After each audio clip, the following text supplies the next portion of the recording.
In New Zealand, most government employees are expected to be politically neutral.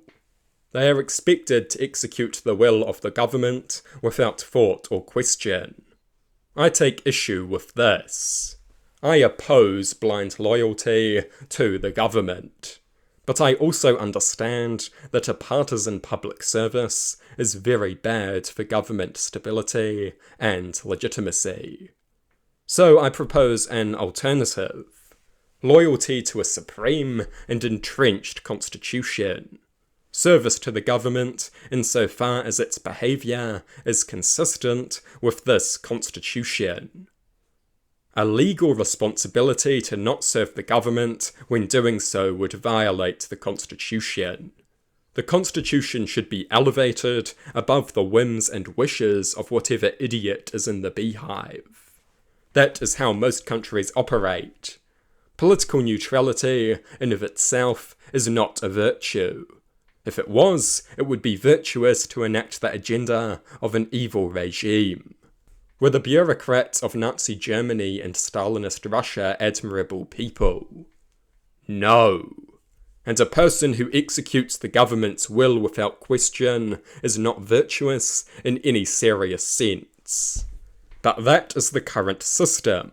It is stupid, it is dangerous. There is a better way of doing this. My preferred model is one of constitutional loyalty. A system where public servants are expected to be loyal to the Constitution first and politically neutral second. They will be expected to be politically neutral, but only insofar as this is consistent with the Constitution. That is my preferred system.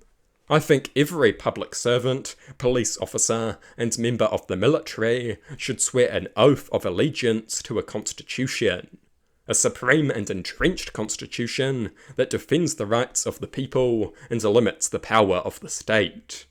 That is my preferred way of organising government workers. They should not be mindlessly loyal to the government, they should be loyal to the constitution. They should serve the government, but only when doing so is consistent with the constitution. They have a responsibility to disobey the government if it commands them to violate the constitution.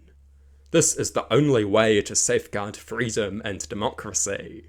This is a fundamental constitutional reform, but it is necessary to safeguard the liberal system in the dangerous modern era. Individual rights and limited government can no longer be taken for granted. The current system does exactly that. It is dangerously naive.